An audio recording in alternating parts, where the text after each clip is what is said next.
Culto Doméstico. Ouça a palavra de Deus e seja transformado pelo seu poder.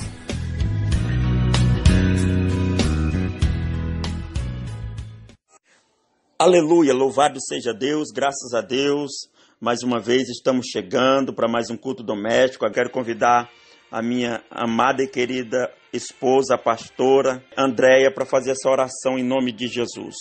Louvado seja Deus, querido Deus, Pai Celestial, nós nos colocamos, Senhor, diante Glória da Tua a Deus, presença, bendito é o Senhor. mas esta manhã, Senhor, te glorificamos, Aleluia, Senhor, aleluia. Pai amado, nesta hora, Senhor, neste culto doméstico, meu Pai querido, abençoa a cada irmão, a cada irmã, Senhor, participante glória. deste culto, Senhor, em nome de Jesus, que o Senhor venha transbordar a graça na vida de cada um.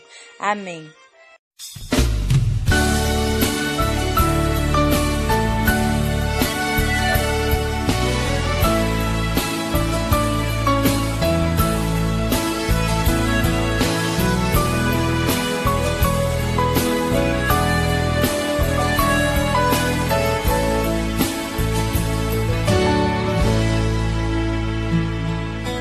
Olha, irmão, não conheço sua vida, não conheço seus problemas, mas eu quero te ajudar.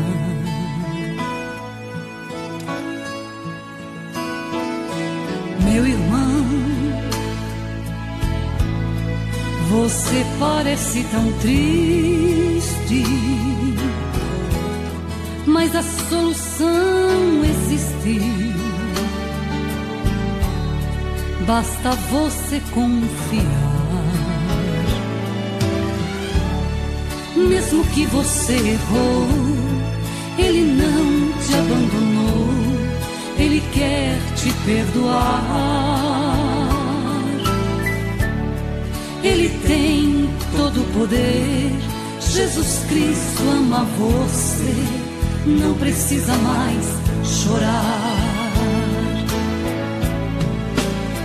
Jesus te ama. Ele quer te perdoar. Não precisa mais chorar. Volte logo, meu irmão. Jesus te ama. Ele não te abandonou. Foi você quem se afastou. Volte logo, meu irmão. O tema do nosso culto doméstico nesta manhã é a igreja. A igreja. Para tanto, vamos ler Mateus, capítulo 16, versículo 18, que diz: Pois também eu te digo que tu és Pedro, e sobre esta pedra edificarei a minha igreja, e as portas do inferno não prevalecerão contra ela. Deus, em Cristo Jesus, abençoe o nosso coração para guardarmos a sua palavra, pois a mesma é abençoada. Vamos começar dando a definição do termo igreja. A palavra grega para igreja é eclésia. Literalmente refere-se à reunião de um povo por convocação. No Novo Testamento, o termo designa principalmente o conjunto do povo de Deus em Cristo, que se reúne como cidadãos do reino de Deus, com o propósito de adorar a Deus. A palavra igreja pode referir-se a uma igreja local, em Mateus 18, versículo 15 ao 17, Atos 15, versículos de 1 ao 4, ou a igreja no sentido universal. A igreja foi chamada para deixar o mundo e ingressar no reino de Deus. A separação do mundo é parte inerente da igreja ou da natureza da igreja. E a recompensa disso é ter o Senhor por Deus e Pai. O que é a igreja? Vamos trazer aqui algumas colocações bíblicas sobre o que é a igreja. Número 1, A igreja é apresentada na Bíblia como o povo de Deus. 1 Coríntios, capítulo 1, versículo 2, capítulo 10, versículo 32, 1 Pedro, capítulo 2, versículos 4 ao 10.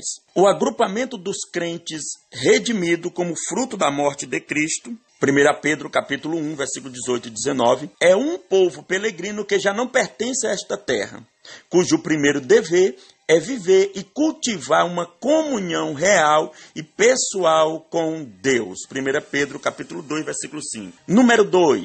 A igreja é o templo de Deus e habitação, morada do Espírito Santo. 1 Coríntios, capítulo 3, versículo 16, capítulo 6, versículo 19. Este fato no tocante à igreja requer dela separação da iniquidade e da imoralidade. Número 3. A igreja é o corpo de Cristo. 1 Coríntios, capítulo 6, versículo 15, na parte A, diz: não sabeis vós que os vossos corpos são membros de Cristo? 1 Coríntios, capítulo 12, versículo 27, está escrito: ora, vós sois o corpo de Cristo e seus membros em particular. Isto indica que não pode existir igreja verdadeira sem união vital dos seus membros com Cristo, que é a cabeça do corpo. Colossenses capítulo 1, versículo 18, Efésios 1 e 22, capítulo 4, versículo 15 e ainda o capítulo 5 e versículo 23. Número 4. A igreja é a noiva de Cristo. 2 Coríntios capítulo 11, versículo 2, Efésios capítulo 5, versículos 23 ao 27 e Apocalipse capítulo 19, versículos 7 ao 9. Este conceito nupcial enfatiza tanto a lealdade, devoção e fidelidade da igreja a Cristo, quanto o amor de Cristo à sua igreja e a sua comunhão com ela. Número 5. A igreja é uma comunhão, do grego koinonia, espiritual. 2 Coríntios, capítulo 13, versículo 14, Filipenses 2 e 1. Isto inclui a habitação nela do Espírito Santo, a unidade do Espírito Santo e o batismo com o Espírito Santo. Esta comunhão deve ser uma demonstração visível do mútuo amor e cuidado entre os irmãos. Número 6. A igreja é um ministério, do grego diaconia, espiritual. Ela ministra por meio dos dons, charismata, ortogados pelo Espírito Santo. Número 7. A igreja é um exército enganjado num conflito espiritual, batalhando com a espada e o poder do Espírito Santo. Seu combate é espiritual contra Satanás e o pecado. O Espírito que está na igreja e a enche é qual guerreiro manejando a palavra viva de Deus, libertando as pessoas do domínio de Satanás e anulando todos os poderes das trevas. Número 8.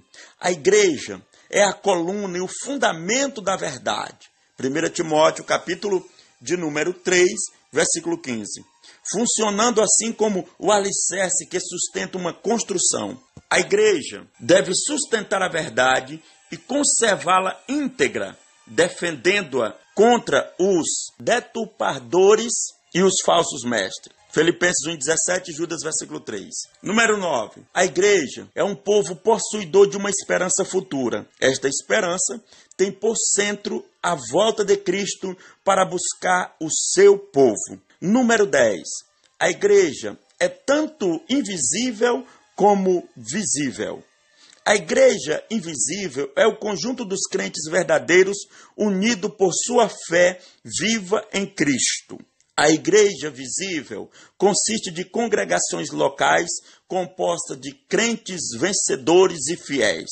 No meio desta igreja também podem ser encontrados crentes professos, verdadeiros, como crentes falsos, caídos, Apocalipse 2 e 5, Apocalipse 2 e 2, espiritualmente mortos, Apocalipse 3 e 1, e também crentes mornos, Apocalipse 3 e 16. Então nós estamos vendo aí o que de fato é a igreja. São as pessoas que foram compradas, lavadas, redimidas e purificadas dos seus pecados através de Cristo Jesus. As pessoas de todo mundo. A igreja, nesse sentido, vai além da placa denominacional. A igreja, nesse sentido, são os membros do corpo de Cristo, a morada do Espírito Santo. Agora, no sentido físico, Deus estabeleceu também um lugar para que o povo congregasse. E nós já vemos que Deus escolheu um lugar para ser uma referência da sua presença, já desde o Antigo Testamento do tabernáculo, que foi levantado por Moisés, segundo as orientações divinas. Depois vem Salomão e levanta também um templo. E na época de Jesus também tinha o templo que fora levantado por Herodes. Mas não vamos nos prender a isso aqui. Vamos apenas falar que a igreja, que é o corpo de Cristo, precisa se reunir, como nós falamos no início, que é a convocação de um povo. E esta convocação ela já vem desde o Antigo Testamento. No Salmo 50, versículo 5 está escrito: congregai os meus santos, aqueles que fizeram comigo uma aliança com sacrifício. Congregai, isto é um convite para que se esteja congregando. Estamos vivendo os últimos dias desta igreja na terra e uma das coisas que muito se tem visto é que as pessoas hoje já não querem congregar. Eles dizem que são crente em casa. Mas deixa eu te falar, por mais que você queira aparentar espiritualidade, você está fora dos parâmetros bíblicos, você está quebrando princípios bíblicos e você não está dentro da vontade de Deus. Porque se assim fora, Jesus não teria estabelecido a igreja. E a igreja tem o aval de Deus. Aí alguém pode dizer, não, mas é só no sentido espiritual também. Mas ela tem o aval de Jesus. Lá no capítulo 2 e 3 de Apocalipse, Jesus aparece a João e diz que anda no meio dos castiçais. Castiçais ali são as igrejas. Tanto no sentido espiritual como no sentido físico. Jesus anda no meio da igreja. Então, quando você decide congregar em casa, você como membro do corpo de Cristo, todo membro separado do corpo morre. Você já viu alguém que sofre um acidente, tem a sua perna decepada, ou o braço, a situação que fica? Todo o corpo que sobreviver, ele tem vida, mas a parte que foi decepada, que está separada, fica morta, não tem vida. Por mais que diga que faz parte do corpo, mas não tem vida. É assim alguém que decide congregar em casa. Quando você acha que isso é sinal de espiritualidade, não vai congregar porque não concorda com os princípios da igreja, não gosta do irmão, não gosta do pastor. Quando você acha que você está sendo espiritual, na verdade você está se denunciando como rebelde e como morto. Você está morto e está cortado da comunhão com Deus. Não importa se você é pregador, se você é professor de escola dominical, não importa a função eclesiástica que você ocupa. Biblicamente, eu afirmo que você está morto espiritualmente. E outro detalhe importante é que isso é costume dos últimos tempos. A Bíblia já adverte sobre isso. Quando o escritor aos Hebreus falou no capítulo 10, versículo 25, ele diz, não deixando a nossa congregação. Vou repetir. Não deixando a nossa congregação. Congregação é reunião. Como é costume de alguns. Antes demonstrando-nos uns aos outros, e tanto mais quanto vedes que se vai aproximando aquele dia. Então, para você que está em casa, dizendo que está congregando e está sendo fiel a Deus, eu quero te propor uma reconciliação com Deus hoje. Você está desviado e não percebeu ainda. O Espírito de Deus já foi embora e você não sabe. Então, volte-se para a igreja, procure a igreja, seja submisso, seja humilde.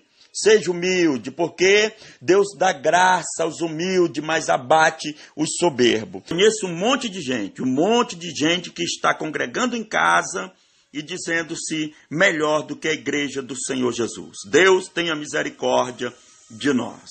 E eu vou orar, você que está em casa, que está afastado dos caminhos do Senhor, procure a igreja, e Deus te dê graça. Querido Deus, vem despertar, Senhor, nesta oportunidade, todo aquele, Senhor, que está, meu Pai, com uma visão distorcida do que é princípios bíblicos, que está, Senhor, entendendo mal a doutrina da igreja, que foi estabelecida por Deus, que está chateado com alguém, que está chateado, Senhor, com alguma coisa, Senhor, e decidiu congregar em casa e não ir mais à igreja, que o Senhor esteja despertando nesta oportunidade, em nome de Jesus Cristo, dando da tua graça, da tua misericórdia, da tua sabedoria, Senhor, aqueles, meu Pai, que saíram das suas igrejas, estão, Senhor, como que fazendo visitando igreja, Senhor, mostra para eles que isso não é coisa de Deus, que Deus não está nesse negócio, que Deus não tira alguém que está estabelecido na sua casa, na casa do pão, que é a igreja, e leva para o mundo para ficar zanzando de um lado para o outro, que nesta oportunidade Deus desperte a cada um desses que estão afastados, Senhor, do corpo de Cristo e venha restabelecer a comunhão contigo novamente e venha se reconciliar contigo em nome do Senhor Jesus. Deus em Cristo Jesus os abençoe. Fiquem todos com Deus. A paz do Senhor Jesus. Meu irmão, a solidão fala contigo, mas o seu melhor amigo não quer mais te ver assim.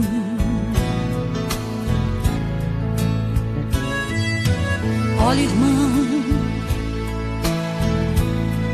mande a solidão embora, volte pra Jesus agora e ponha nesta dor um fim. Mesmo que você errou, Ele não te abandonou, Ele quer te perdoar. Ele tem todo o poder, Jesus Cristo ama você, não precisa mais chorar. Jesus te ama,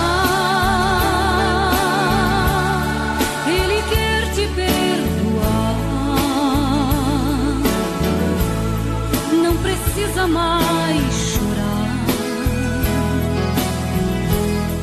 Volte logo, meu irmão, Jesus te ama, Ele não te abandonou, foi você quem se afastou. Volte logo, meu irmão, volte logo, meu irmão, volte logo, meu